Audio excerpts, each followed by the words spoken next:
ఛానల్లోకి స్వాగతం. ఈరోజు మన వీడియోలో వృశ్చిక రాశి వారి గురించి తెలుసుకుందాం. మార్చి 17వ తేదీన సోమవారం రోజున అయితే ఈ రాశి వారి జీవితంలో ప్రళయం, శివుడు మూడో కన్ను తెరవబోతున్నాడు. కనుక వీరు చాలా జాగ్రత్తగా ఉండాలి. శ్రీ ఆదిశక్తి అమ్మవారి జ్యోతిష్యాలయం గురుజీ గణపతి గారు ఫోన్ ద్వారానే జ్యోతిష్యం చెప్పబడును. ప్రేమించిన వారు దూరం అవ్వటం, భార్యాభర్తల మధ్య గొడవలు, అత్తాకోడళ్ల మధ్య మనస్పర్ధాలు, పెండ్లి కుదరకపోవడం, విద్య, ఉద్యోగం, వ్యాపారం, చెడు ప్రయోగ నివారణ మొదలగు ఎటువంటి సమస్యలకైనా పరిష్కారం చూపగలరు. స్త్రీ పురుషులకు ఎటువంటి సమస్యలున్నా నమ్మకంతో కాల్ చేయండి. సంప్రదించవలసిన ఫోన్ నెంబర్ 7989601691. మీకు ఎలాంటి పర్సనల్ సమస్యలున్నా సరే వెంటనే గురువుగారిని సంప్రదించండి. మీ యొక్క సమస్యలని 24 గంటలు అయితే పరిష్కారం చేయబడుతుంది. ఇక వివరాలకు వెళ్తే గనక ఈ రాశి వారి జీవితంలోకి ప్రళయం ఎలా రాబోతుంది, అలాగే వీరి గోచార రీత్యా ఏ విధంగా ఉండబోతుందో పూర్తి వివరాలను మన ఛానల్లో వివరంగా తెలుసుకుందాం. అంతకన్నా ముందు నా చిన్న రిక్వెస్ట్ అండి, వీడియో పూర్తిగా చూడండి, నచ్చితే లైక్ చేయండి. అలాగే మన ఛానల్ని కొత్తగా చూసినట్లయితే సబ్స్క్రైబ్ చేసుకోవడం మర్చిపోకండి. ఇక వీరి జీవితం ప్రకారం మనం చూసుకున్నట్లయితే వీరి జీవితంలో ప్రళయం ఎలా రాబోతుందని చెప్పుకోవాలి అని కొన్ని నిందలు, ఆరోపణలు మిమ్మల్ని అధికంగా భావించే అవకాశాలైతే ఉన్నాయి. కనుక ఈ అంశంలో ఈ రాశివారు తగిన జాగ్రత్తలు తీసుకుంటే మీకు చాలా మంచి జరుగుతుందని చెప్పుకోవచ్చు. అలాగే వృశ్చిక రాశి వారిపై కొంతమంది కుట్రలు పన్నుతున్నారు. ఈ కుట్రలను తప్పించుకోవడానికి ఆ పరమశివుడు మూడో కన్ను తెరవబోతున్నాడు. వీరు ఆ పరమశివుణ్ణి ఇదివరకు ఆరాధించినటువంటి ఆరాధన ఏదైతే ఉందో అది మిమ్మల్ని ఈ సమయంలో కాపాడుతుందని చెప్పుకోవచ్చు. ఇక ఎవరైతే మీపైన కుట్రలు పన్నుతున్నారో వారిపైన ఆ శివుడు తన యొక్క కోపాన్ని చూపించబోతున్నారు. మీ యొక్క జీవితంలో ముంచుకొస్తున్నటువంటి ప్రళయం నుండి మిమ్మల్ని ఆ పరమశివుడు కాపాడుతారు.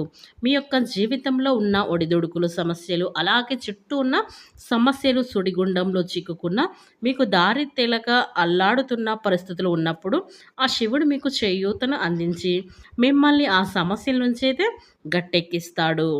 అలాగే ఈ యొక్క జీవితంలో మహా అద్భుతం జరుగుతుంది. మీకు పోచి ఉన్నటువంటి ప్రమాదం నుండి, అలాగే ప్రళయం నుండి ఆ పరమశివుడి మిమ్మల్ని కాపాడుతాడు. అలాగే ఆ పరమశివుడిని మిమ్మల్ని గట్టెక్కిస్తాడు. ఎవరైతే మీపై కుట్రలు పన్నుతున్నారో వారి యొక్క జీవితంలో ఆ శివుడి ఆగ్రహం కూడా ఖచ్చితంగా ఉంటుందని చెప్పుకోవచ్చు. అలాగే వృశ్చిక రాశి వారికి మీపైన కుట్రలు పన్నే వారికైతే తిప్పికొట్టే విధంగా ఆ శివుడి యొక్క ఆగ్రహం వారిపై వెళుతుంది. అదేవిధంగా ఆ పరమశివుడి యొక్క అనుగ్రహాన్ని ఈ వృశ్చిక రాశి వారు ఖచ్చితంగా పొందుతారు. అయితే కొన్ని అంశంలో మాత్రం ఈ రాశివారి జాతకులు చాలా జాగ్రత్తగా ఉండవలసిన పరిస్థితులు అయితే కనిపిస్తున్నాయని చెప్పుకోవచ్చు. ఇకపోతే ఈ రోజున మార్చి 17వ తేదీన సోమవారం రోజున అయితే మీ యొక్క జీవితంలో చాలా కీలకమైన రోజు అని చెప్పుకోవాలి. మీ జీవితం యొక్క భవిష్యత్తుకు సంబంధించి లేదా మీ యొక్క జీవితానికి సంబంధించి చాలా కాలంగా ఏదైతే నిర్ణయం తీసుకోవడంలో మీరు జాప్యం చేస్తున్నారో, అంటే ఆలస్యం చేస్తున్నారో ఆ నిర్ణయం తీసుకునే అవకాశాలైతే ఇప్పుడు ఉన్నాయి.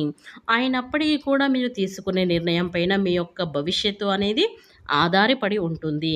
కనుక మీ యొక్క జీవితానికి సంబంధించి ఒక కీలకమైన నిర్ణయం కావున ఆ నిర్ణయం తీసుకునే ముందు తెలిసిన వారితో, అంటే పెద్దవారితో చర్చించండి. అలాగే మీ యొక్క కుటుంబ సభ్యులతో, శ్రేయాభిలాషులతో చర్చించి ఆ తర్వాత నిర్ణయం మీరు తీసుకోండి.